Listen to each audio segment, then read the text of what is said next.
Pronto, então dando continuidade, falando sobre a questão das reproduções, então em outro momento, ao oitavo ano, né, aula de ciência, a gente tinha visto a questão da reprodução em humanos e animais, que é a reprodução sexuada e assexuada. A gente trabalhou no ser humano. E achamos bem complexa. E nas plantas, esse processo é mais complexo ainda. Então, nas plantas também se dá o processo de reprodução sexuada e assexuada.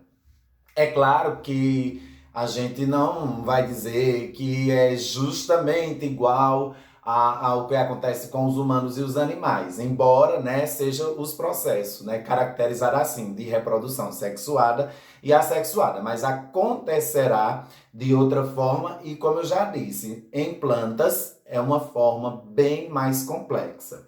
Então, para o vídeo não ficar muito chato, né, muito prolongado, eu vou dar umas pinceladas, mas pinceladas essas que irá nortear muito bem o estudo de vocês frente à apostila e também diante daquilo que está entre nós. Então, as plantas estão e é algo muito importante para a nossa vida, para garantir a nossa existência na Terra, que são as plantas.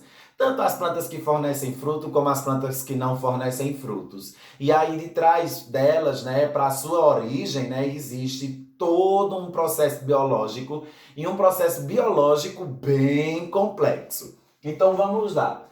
Diante da reprodução sexuada e assexuada. Por exemplo, quando as plantas geram indivíduos por gametas, pronto. Isso caracteriza a questão humana e animal, né? Quando a reprodução acontece por gametas, que gametas são esses? Gameta masculino e o gameta feminino. Então é uma reprodução sexuada. Então as plantas elas também se reproduzem sexuadamente. Exato, quer dizer que as plantas vai vir uma da lá e outra dali, vão namorar, né, fazer amor e vai gerar uma plantinha. Não, não é bem assim, né? Mas que dá-se-á pelo processo dos dois gametas, né? Que serão liberados esse gameta de uma forma diferente como acontece com os humanos e os animais, né? Que realmente precisa de um encontro dos dois para ocasionar a existência de um ser. As plantas nesse caso, diferente. Semelhante, né, pela questão do gameta, de ter o gameta masculino e o feminino nas plantas e nos animais também, mas diferente a forma como procede este acontecimento. Então, as plantas também têm a forma de reprodução sexuada, né? E isso também, né, vai haver o que? A fecundação, quando acontece esse processo, e a gente sabe que quando acontece o processo entre dois gametas, nós vamos ter também, né, a variabilidade, né, genética, ou seja, o material genético coletado entre ambas as partes, né, porque acontecerá dessa forma. Então aí nós temos a questão da reprodução sexuada. Apesar das diferenças de tamanho e de forma, a maioria das plantas apresentam o quê? O que é que uma planta apresenta? Todas elas vão apresentar raiz, caule e folhas. Essas três estruturas são chamadas de órgão vegetativo da planta. Então, a planta também, né, depois do seu processo de fecundação e do seu surgimento, ela vai ser constituída dessa forma, de raiz, caule e folha, né? Isso vai constituir a planta. Cada uma delas possui funções que ajudam a manter a planta viva. A raiz tem sua função, o caule vai ter sua função, a folha vai ter sua função, e isso, né, vai garantir a existência dessa planta. Essa divisão que dá na existência da planta é o que vai garantir, né, a sua existência. Ou seja, na geração de descendentes, então isso vai dar continuidade. As próximas plantas, né, que for sendo gerada, assim irá proceder. Quando também, né, quando as plantas geram novo indivíduo por meio de produção de gametas, que são células reprodutivas, dizemos que estão realizando o processo de forma sexuada, que foi o que eu disse, né? Com a junção dos gametas, vai acontecer também a fertilização e a origem de uma nova planta. Mas, lembrando, né? Diferenciando do processo entre humano e animal e aqui, no caso, vegetal. É tanto que eu separei os assuntos, né? Vem para ser trabalhado junto, mas eu quis separar para não causar confusão. Que esse processo de reprodução sexuada e assexuada nos animais e no ser humano dá de uma forma, quer dizer que a sexuada não tem, né, no ser humano, mas tem o sexuada, e sexuada e assexuada nas plantas dá de uma forma diferente. Trocando por miúdo, no mundo animal acontece de uma forma e no mundo vegetal acontece de outra forma. E aí vem a reprodução assexuada nas plantas, né?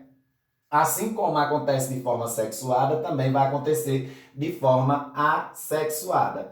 Elas, né, se reproduzem assexuadamente, como nós temos o caso do bambu, que tem até na apostila de vocês, né? O bambu ilustra muito bem a reprodução assexuada de um mesmo indivíduo, podendo sair vários brotos que originam vários novos pés de bambus. Então, o brotamento, que a gente até estudou isso em outro momento, né? Essa questão da reprodução assexuada por brotamento. Então, o bambu, ele está aí, né, como um dos exemplos, né, de reprodução assexuada. O brotamento é uma forma de reprodução assexuada que, no caso, né, dá origem a outro tipo de bambu. Nós temos também, além disso, né, dessas reproduções assexuadas, tem aí a touceira, né? Sim, outra coisa. E aqui a gente não estou apresentando imagens, mas depois eu vou dar continuidade com esse vídeo, mostrando algumas imagens, capturando algumas imagens para vocês, né, ver e entender melhor, né, a partir de cada um que for sendo apresentado. Por exemplo, como eu disse aqui, o caso da divisão de touceiras, né? Uma das técnicas mais simples que é obter novas mudas de divisão de touceiras, após a qual cada uma das partes pode se desenvolver independentemente. É uma forma de reprodução também assexuada das plantas, bem como também tem as estáquia, que é uma forma, que é feita por enxertos também, é outra forma de reprodução das plantas. E essa outra estáquia, nós temos o que? A estáquia, no caso, uma estaca é um pedaço cortado do caule e que, plantado, pode originar folhas, raízes, desenvolvendo-se nova planta. Se você pegar só o caule, no caso, eu tenho um exemplo aqui no meu quintal de alguns tipos de plantas dessa natureza que eu vou estar depois passando para vocês. Como eu disse, eu vou reproduzir outro vídeo, dando continuidade a esse, mostrando na real. Então, eu tenho um exemplo de uma planta que eu simplesmente peguei o galho, coloquei na terra, que isso, no caso, é uma estaca, né? Uma estaca. Coloquei lá e ela se desenvolveu. Ela criou raiz, ela desenvolveu o caule dela, criou folhas e flor, né? É uma planta de jardim essa.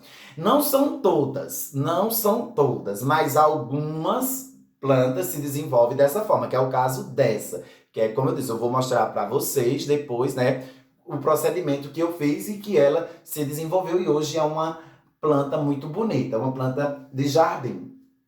A de enxerto, né, é feito muito por aí. Pega, tá aí, aqui a enxertia, né, que chama, que consiste em implantar um pedaço do caule da planta sobre outro, né, dotado de raiz. Então tá lá um caule já dotado de raiz, aí pega outro e coloca. Isso chama de enxerto. Também eu quero fazer uma para vocês, né, e passar, né, para ver como é que acontece esse processo, e eu acredito que vocês já ouviram falar, né, nos enxertos. Então é uma forma de reprodução das plantas de forma assexuada.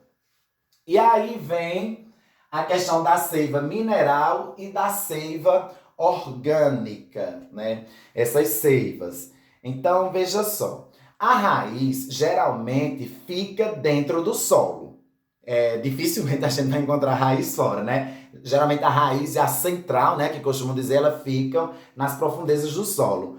Obtém dela a água e os sais minerais que a planta necessita. Essa mistura de água e sais minerais chama de seiva mineral. Então, a raiz, ela vai absorver a água e ela vai absorver os sais minerais. Em outro momento, eu falei para vocês como se dá o processo dos sais minerais, né? Os restos de vegetais, né, mortos, vão ser transformados em sais minerais. Vão ser transformados em nutrientes, porque tem aquele processo, né, da cadeia alimentar, né? Desde o produtor até chegar nos decompositores. É quando os agentes decompositores, chamados fungos e bactérias, decompõem a matéria morta, ela se transforma em sais minerais que vai servir de nutriente novamente para as plantas. Então, ela irá capturar esses nutrientes pela raiz e a água, né? Então aqui nós estamos falando da produção do alimento das plantas, né? E são seres independentes, né? Por isso que são chamados de seres autótrofos, né? Nós somos heterótrofos, nós dependemos de outros seres. Já as plantas, elas não dependem, elas mesmo produzem seu próprio alimento. Esse é o processo da produção de alimento, né? Então, quando a gente fala da seiva mineral, nós estamos falando da captura d'água e da captura de sais minerais que essa planta vai fazer através da raiz. Aí vem o gás carbônico. O gás carbônico também é necessário para fotossíntese, que é síntese de produção. Então, é muito importante o processo de fotossíntese. A planta, ela absorve, ela precisa do gás carbônico. O gás carbônico é aquele, né, que é emitido pela fumaça, né, pelos pum que a gente solta, né, vai para a atmosfera e lá ela captura, né, e vai transformar no oxigênio que a gente respira. Mas ela precisa do gás carbônico no seu processo de fotossíntese. Uma substância verde chamada clorofila é necessário para a ocorrência da fotossíntese. Então, para que a fotossíntese aconteça, as plantas, né, elas têm a clorofila, né? A clorofila são pigmentos verdes que a gente vai encontrar na planta utilizado para a fotossíntese. A seiva orgânica, que é a mistura da água, açúcar, produzido na fotossíntese e outras substâncias. Também flui pela planta, desde as folhas, passando pelo caule até as raízes. O açúcar é usado para todas as partes da planta como alimento para mantê-la viva, né? Esse açúcar que a gente costuma usar dentro de casa não, né? O açúcar sacarose. Vamos entender isso bem, certo? Então aqui nós temos a produção do alimento da planta, né? Então, a partir disso, né, da seiva mineral, seiva orgânica, ela vai produzir seu alimento. Então, nós vimos aí a participação, e da luz solar, né? A participação do solo com os nutrientes, da água, da luz solar, né? Que é a fotossíntese, né? E vai do gás carbônico, né? Então, isso ela vai gerar o seu alimento. E a gente sabe que ela vai depois jogar para a natureza em forma de oxigênio. E essa onde a gente vê a importância das plantas. Outro detalhe importante. Nas plantas, né, nessa questão aqui, nós temos o sistema vascular e avascular, né? Esse sistema vascular e avascular é preciso que a gente entenda que tem plantas, né, que elas conseguem fazer, né, o transplante, né? Elas têm como transportar, né? Fazem o transporte dos solutos. Então, essas são as plantas do tipo vasculares, né? Elas fazem o transporte do soluto, né, das células, se movimentam, né? Transportam nelas. E as plantas avasculares, elas não têm esse sistema, né? Isso diferencia as plantas. Então, só trocando por miúdo, nós temos aí, ó, plantas que não têm elaborado um sistema condutor de água, que não tem um sistema para conduzir a água, denominado de plantas avasculares. Então, quando ela não tem um sistema condutor, então são plantas avasculares. São mais de 24 mil espécies de plantas que não são, né, vasculares, ou seja, que são avasculares. Essa categoria inclui o grupo das plantas denominadas as briófitas. É um exemplo disso, né? Os musgos pertencem ao grupo dessas briófitas. Plantas que têm um elaborado sistema condutor de água chama-se planta vasculares. Então, novamente, para que a gente possa entender, as plantas avasculares, elas não têm condutor de água. E as plantas vasculares, elas têm, né, condutor. Então, avasculares não têm condutor de água e as vasculares têm condutor de água. Então, essa é a diferença entre plantas avasculares e plantas vasculares. Pronto, então acredito que aí já deu para entender. E aí aqui a gente tem tipos de planta, né? Que tem o grupo das briófitas, das pteriodófitas, das gimnospermas e das angiospermas. É muito interessante esse tipo de classificação que a gente encontra no grupo, né? Das plantas. Então, a gente vai ter o seguinte, né? Sobre essa questão das plantas. Só vendo aqui. Por exemplo, essas danadinhas aqui das briófitas, né? As briófitas, as danadas dessas briófitas aqui, elas são um tipo de plantas avasculares, né? Ou seja, elas não fazem transporte de água. Pronto. Também, como exemplo das briófitas, nós temos os musgos. Musgos, né? São plantas muito pequenas, que crescem sobre os solos, rochas, troncos de árvores, em locais úmidos. Depois eu vou mostrar também para vocês imagem desse tipo de planta. Nós temos e é bem conhecida, geralmente a maioria tem em casa, que é a pteriodófita. Um exemplo de pteriodófita são as samambaias. Muita gente chama de samambaia. Não, é samambaia. É também um grande exemplo de planta que se reproduz assexuadamente, né? Ela se reproduz de forma assexuada. E por reproduzir assexuadamente é através de esporos. Então, o fato dela reproduzir-se por esporos, então a sua reprodução é assexuada, né? Ela não gera semente, a gente não vai achar semente da samambaia, de forma alguma, não tem. A gente que pensa que vai encontrar semente. Não, por quê? Porque ela nem fruto ela produz, né? Nem flor, nem nada. A samambaia é uma planta de jardim, muito bonita, mas que ela se reproduz por esporos. Que esporos, no caso, é de forma assexuada. Ela é um exemplo de pteriodófita.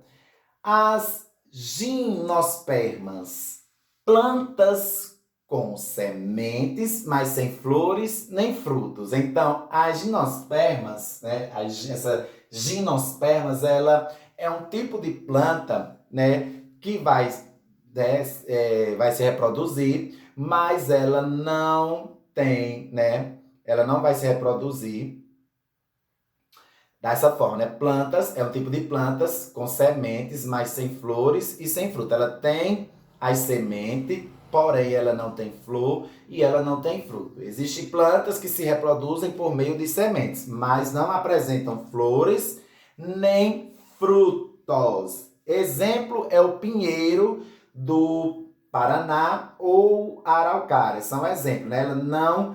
Elas não precisam necessariamente, elas não se reproduzem, não vai nascer, né, a partir de uma... Não vai passar por esse processo, na verdade, né? Suas sementes. Ela vai se reproduzir sem flores, né, e sem frutos. Vai conseguir se reproduzir. Aí vem as angiospermas. As angiospermas já é o contrário das gimnospermas. Essa planta, né, ela vai ser produzida, né, com flores, sementes e frutos. Nós temos o caso da laranjeira, nós temos o caso do limoeiro, da mangueira, né? Elas tanto, né, a gente vai ver a flor, vai ver o fruto, né? Vai dar um fruto e no fruto vai ter a semente. Então, se você pegar a semente, o carocinho da manga, vai dar origem a outra mangueira. Se você pegar o do abacate, também do mesmo jeito. O caju, você vê a flor agora mesmo, né? Os cajueiros estão florando, né? Aí sai a flor, daqui a pouco sai o fruto, e nesse fruto vai ter a semente que vai dar origem a outro cajueiro. Então, nesse caso aí, essas plantas, né, frutíferas, né, uma boa maioria delas, né, entram no grupo das geospermas, né, esse tipo de planta. Por quê? Porque elas produzem flores, sementes e frutos, né? A gente vai encontrar no próprio fruto a semente. Aí, veja só, as flores são estruturas relacionadas à reprodução dessas espécies de plantas. Então, nessa reprodução aqui, há a importância da flor, né? Após o florescimento, a flor origina um fruto, um ou mais sementes, que no caso na laranja a gente encontra, né, várias sementes, pode encontrar tanto na laranja como no limão, né? Ao germinar, poderá originar uma nova planta dessa mesma espécie, isto é, um novo indivíduo. E aí, se você pegar as sementes, vai originar outra laranjeira, outro limoeiro, por aquele tanto de sementezinhas que a gente encontra na nesse fruto. Só que depois eu tenho uma curiosidade para passar para vocês. Depois eu vou lá no grupo, eu digo a vocês uma curiosidadezinha. Depois que eu concluir esse vídeo. Aí, continuando, vem também a questão, depois disso, né, da polinização. Que é muito importante essa questão da polinização. Muitas abelhas ajudam isso, né? É tanto que agora há uma discussão, ter cuidado, não vamos estar matando a abelha não, que elas ajudam na questão da polinização. Elas distribuem o pólen, né? Pólen pela natureza e vai dar origem a novas plantas. Porque há uma diferença entre polinizar e dispersão das sementes, né? É um pozinho, né, que há na flor das plantas e ele é liberado, né, pelo vento, pela ajuda do vento, da água, né, quando chove, e até dos animais, que às vezes pega no animal, né, e cai em um determinado local. Então eles polinizam, no caso, como eu falei, as abelhas. As abelhas estão ali, né, à busca do néctar, né, para produzir seu mel, e pensa que não, elas adquirem o pólen, e esse será liberado na natureza e vai originar outra planta. Então, nós temos que ter, né, sempre esse cuidado com a preservação de determinados animais que fazem esse trabalho nas flores. O beija-flor, por exemplo, né, um grande exemplo também de animal, de um ser vivo, né, que trabalha em da melhoria, né, do mundo e do desenvolvimento de tantas árvores que há em um determinado local que você pergunta, como foi que essa árvore nasceu aqui? Pronto, aqui em casa nasceu uma tomateira. E o que eu concluí foi do quê? Ou foi um processo, né, de polinização, ou foi também, pode ter sido uma dispersão. Agora, eu penso que pode ter sido uma dispersão de semente. Algum passarinho, né, chegou ali, fez cocô, ou então a chuva trouxe e naquele local nasceu a tomateira, né? Então, é isso. E nós temos as plantas, né, que, no caso, a laranjeira, né, que produz, né, a laranja e é protegido, né, que vem a questão da semente ser protegida pelo fruto. Então, na laranja, que é a fruta, vem a semente dentro, né? O limão, vem a semente dentro. O abacate, então, são sementes produzidas aliás, são protegidas pelo fruto. E a dispersão das sementes, né, se dá através até da fezes do animal. O animal, quando faz cocô em um determinado local, dali pode, da própria fezes, né, pode surgir uma determinada árvore e frutífera. E você nem imagina que está comendo um fruto, né, que possivelmente foi um animal que foi ali, fez cocô e nasceu aquela bela árvore, né, que vai produzir gostosos frutos. Então tá aí, gente, a importância da gente preservar o ambiente que a gente vive, a importância da gente conhecer essa diversidade ecológica, né, tanto do mundo animal como do vegetal. Percebemos que, embora sejam seres vivos, né, o animal e o vegetal, mas que ao mesmo tempo, né, se desenvolve de uma forma diferente. Então, a forma de reprodução sexuada e assexuada em animal acontece de uma forma, e a reprodução sexuada e assexuada em plantas acontece de outra forma. Porém, acontece a reprodução, né? A origem de novos seres e que são importantes para a nossa existência, né? No total. Somos importantes para as plantas, bem como as plantas são importantes para nós. Então, as plantas cuidam de nós e nós também devemos cuidar delas. E depois eu vou dar continuidade ainda com esse assunto, né? Ele não vai parar exatamente por aqui, porque eu vou mostrar para vocês depois um pouco sobre esses tipos de plantas, né, que temos aqui. Vou mostrar para vocês, né? Até essa questão da polinização. Tem um exemplo para mostrar também, bem claro, para ficar mais nítido, e também mandarei algumas imagens para vocês, já que o livro de vocês não tem, né, as imagens adequadas a esse assunto que estou trabalhando com vocês, turma do 8º ano. Então, assistam o vídeo, observem o assunto e aguardem mais informações que estarei levando para vocês sobre esse assunto.